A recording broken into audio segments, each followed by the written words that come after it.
Okay, listen, brother. As you see me bitch slapping you right here on national airwaves. The only thing you can bitch slap. What part of that seems like cozying up? What's the part of that seems like cozying up to the right?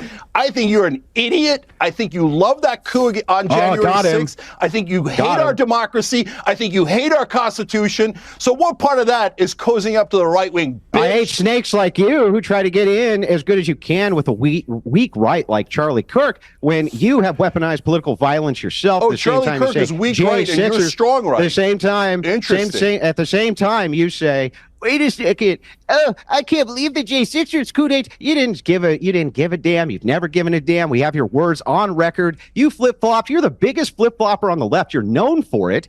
People make fun of you for it because you move positions. You and Anna Kasparian both move positions like a tube of toothpaste. Oh, Trump! I love Trump! Oh, I love Trump so much. And all you care about is Trump derangement syndrome. All you have is Trump derangement. Cenk is acting like a child. Cenk literally has the EQ of a 6-year-old. I mean, look at it. His behavior does not look like a political argument, but as an immature tantrum. He's all emotions and no reason. Every time Cenk has a conversation, he ends up like this. You know, the real question is, when doesn't Cenk have a meltdown? We watch Cenk only to see him make a fool of himself, right?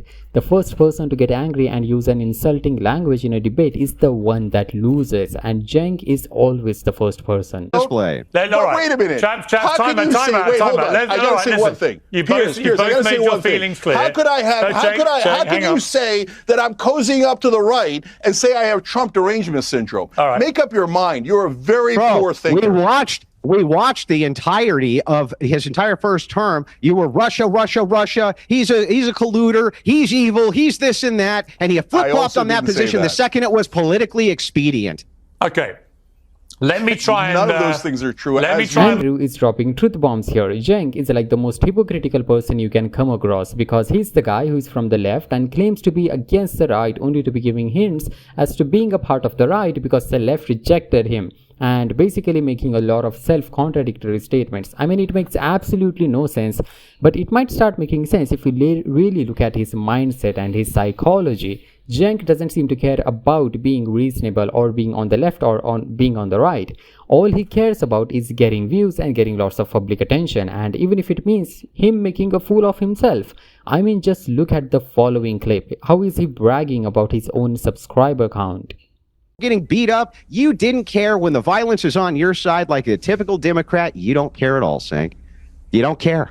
And you've never cared. The only reason you care now is because you want to kiss. And I condemn it every time people do violence. Snake. Literally okay, every time. I'll say snake. But the thing is, Snake, is that you're just trying to kiss the right wing's ass now to get back in with them because the left has categorically rejected you. And that's what's actually happening.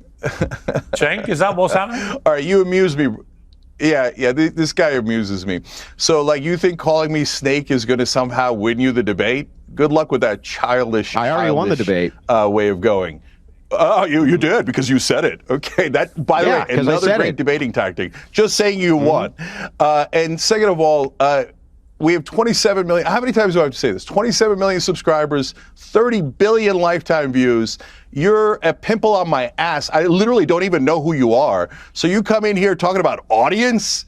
And you're a snake. Okay, you're a turtle. You're a scorpion. Audience. Whatever. Do I win now? I didn't say anything about audience. What are you talking?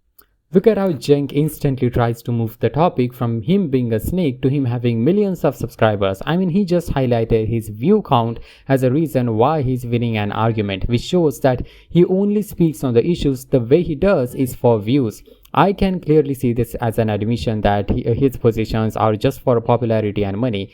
I see this move as a desperate attempt to change the subject because he knew he was losing the actual argument. I mean, even if he has a billion subscribers, it has nothing to do with the facts of the debate, and it just makes him look arrogant and foolish. Now let us look at another argument about birthright citizenship of USA, which was never meant for illegal immigrants to come here and have a baby and then use that child as an anchor to stay in the country. Seems to be a very American thing, the very ethos of the country, this birthright citizenship. What do you feel?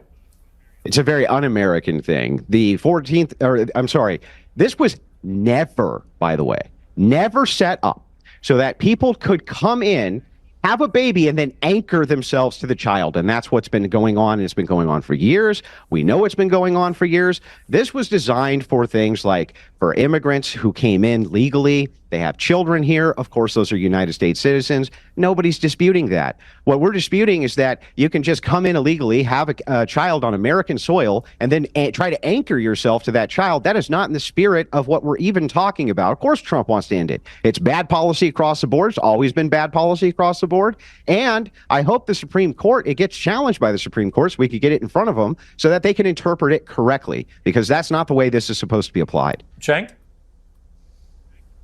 Yeah, so first let me address what he said, and then I'll come back to this. So look, guys, what happened on May 30th was nothing but a protest. But if they attack Secret Service guys, then they should be arrested. That's a violent crime. I'm principled on both of those things. And in Portland, when they took over a portion of the city, I was against it. Like, well, that's not a thing. You don't get to take over a portion of a city. I was against it when gangs took over apartment complexes and buildings in Colorado. So if Trump stays with things that the American people are in favor of, getting rid of the violent felons that are undocumented here, that's going to be very popular, whether the left likes it or doesn't like it, right?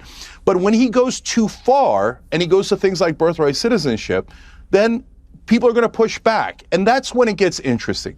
Is Trump going to double down and go, no, I'm going to, go to demagogue on this and get you people to hate foreigners coming in, et cetera, and I don't care what the Constitution says, and we're going to change the way America is, and you're no longer an American if you're born here. We're going to judge you based on where you're from, et cetera.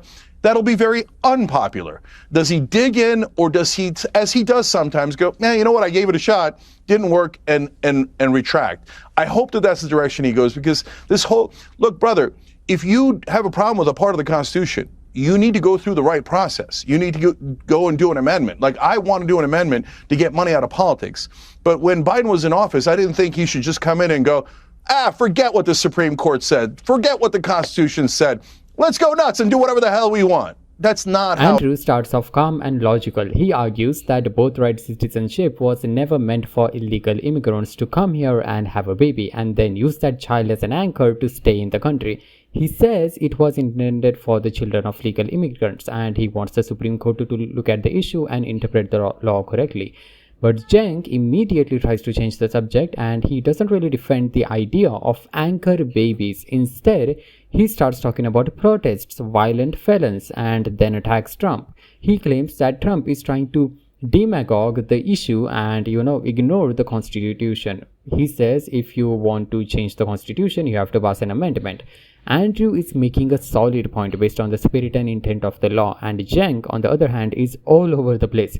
You can tell he's losing right away because he can't stick to the topic. He brings up gangs in Colorado and protests in Portland, and what does all of that have to do with the birthright citizenship? He's just throwing things at the wall, and his claim that Trump is ignoring the process is also dishonest because, as Andrew points out later, using executive orders to get a case in front of the Supreme Court is part of the legal process, and Cenk is just playing dumb and relying on orange man bad talking points instead of making a real argument. Let me know what you guys think about all of this situation in the comment section down below, and I'll meet you in the next video.